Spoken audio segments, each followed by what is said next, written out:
Welcome back to The Changed Physician. I am Melissa Katie, the Challenge Doctor, with my co-host, Dr. Kevin Cuccaro.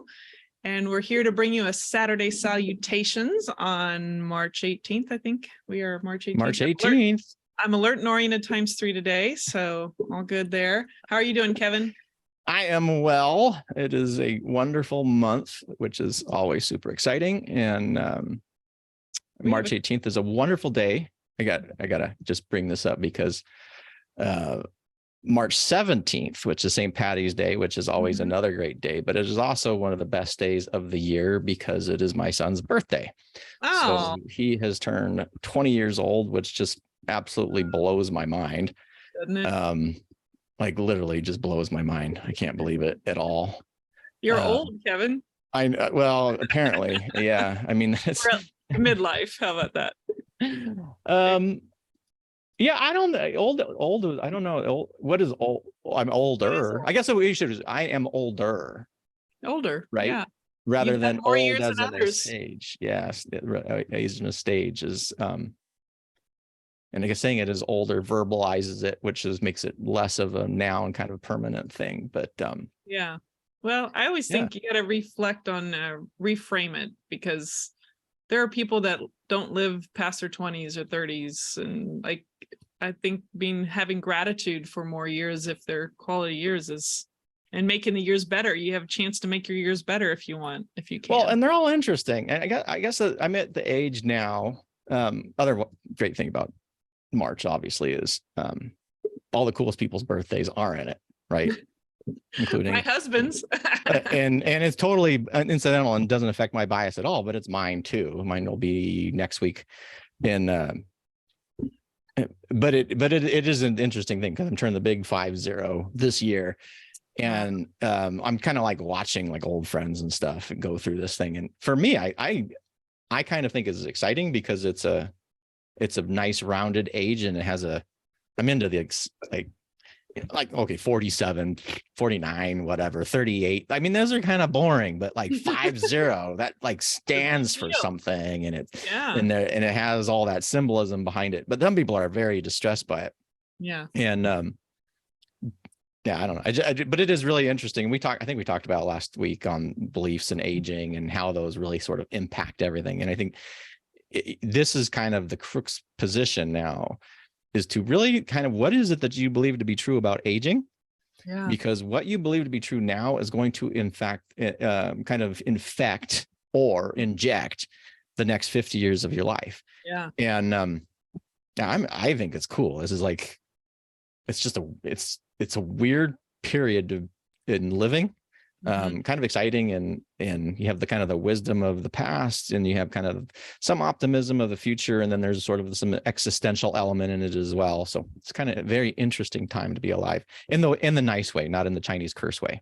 You ever heard that? Or like, may you live in interesting times, it's like some Chinese curse. But oh yeah. Well, my 50 is next year, and so I have this phrase in my head, fitter at 50, like fit at 50 or something, where it just focus on just getting more fit. And so my idea is that it's the start of a new beginning and feeling good at that time. I kind of want to post something on my birthday. Like I have like as always, my kettlebell things. And so I went back and I looked, I'm like, okay, when I started it has literally been 2 years. I've been religious about this workout. And 2 years ago, I looked and I was using a 40-pound kettlebell. And that's what was my swings and my get-ups, where it was a 40-pound kettlebell. And now I'm 60% of the reps or the sets that I'm doing are with a 40-kilogram kettlebell.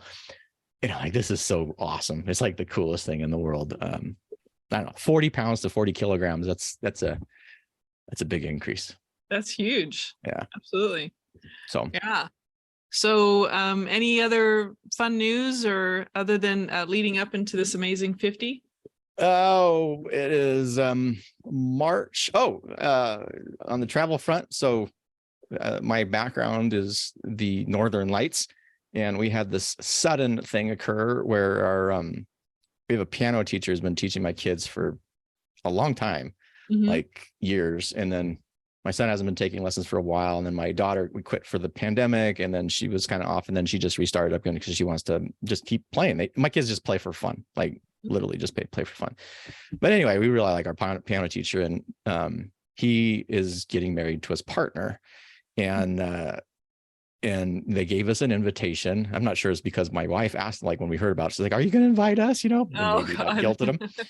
But so we had this invitation, and we're like looking at it, and it's in Paris.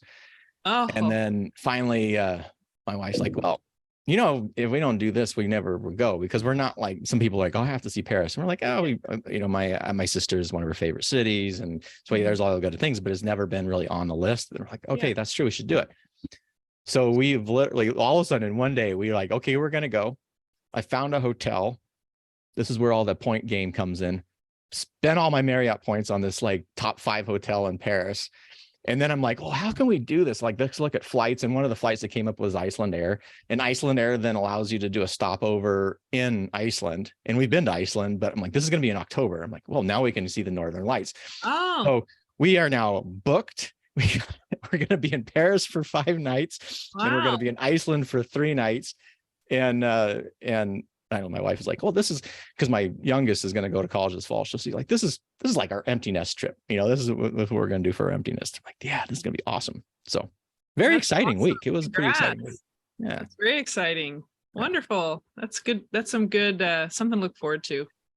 It makes it nice for 2023. Cool. Did I tell you this past week, I found out what my new little puppy is made of? I had to kind of process that. This is your the genetic profile on your cute little genetic thing. Profile. Yeah. So we unexpectedly found out he's like 32% miniature poodle. Oh. And 30% Chihuahua. And what was the others? 9% Dachshund. 9%. 12% Shih Tzu. And then a whole but basically he's 11 different breeds. How do you do that? I think there's just some extension into the like distant relatives that are. But I mean, like someone's taking toy poodles and chihuahuas and making tiny chipoodles, or I don't know. I was thinking it's more like a chipu. I don't know because he's like more chihuahua and poodle than anything else. Yeah. They called him a Chiweenie, but he's only 9% Dachshund. So strange. But he seems very smart, stubborn as hell, does have some Dachshund kind of hiding under things. And I don't know, maybe it's just a lot of dogs do that. But yeah, so that was my positive excitement this past week. Well, that is cool. We'll leave the rest for later. But let's mention what's been in the podcast. Let's see. This past week, we did a Use It or Lose It, Your Resilient and Adaptive Joints on this past Sunday. That was just between Kevin and I. And we brought back Maisha Claiborne, who is talking about what is coaching. She's a family practitioner, got into integrative family practice, into neuro-linguistic programming and hypnosis, has an intriguing background. So if you didn't catch that one on the first run back in 2021, I think, you can take a listen to episode 60. Early 2021. That wasn't the first year. That wasn't, very early. And then we have some, I'll mention some of the Thursday throwbacks we're having coming up here in the next few weeks is Stephanie Pearson, about understanding disability insurance. She's an OB-GYN, became disabled and has built her own business. It's phenomenal. She's so helpful. I've referred people to her and she's been fantastic. So make sure to stay tuned for that and any of our other episodes coming up. But any comments, Kevin? No, other than the Stephanie Pearson one is awesome, because you had someone who had this that some people, it would wreck some people, this trauma where she becomes disabled and she's not be able to practice medicine, particularly OB anymore, the way she wanted. She couldn't really operate anymore, and totally transformed it in this new business. And it's just, it's really cool. And I think it's a good lesson and reminder in a lot of ways of using trauma as a chance to transition. Yeah. And the way she did that, because now she has a different appreciation for the industries that she's in. Yeah. And brings that into our clientele. I mean, there's so many physicians, I think, that have gotten disability insurance through her. I don't know. It's great. And she was a great conversation, and just really, really, I'll just wish her all the most success. And if you haven't seen that, then you probably should watch it because it's pretty good. Yeah, it's definitely worthwhile. And if you're a newbie just getting into practice, like it doesn't matter where you are on this journey, like this is really critical for the amount of dedication and time and energy and sacrifice you make as a physician to take this seriously. So definitely would watch those episodes about her story and understanding disability stuff better. What do you want to take us out? Sure. Well, Okay. thank you all for joining us on today's Saturday Salutations, which we're keeping things much shorter than some of the other ones when we've ranted and raved, or at least I've ranted and raved, and Melissa's been very kind enough to let me rant and rave.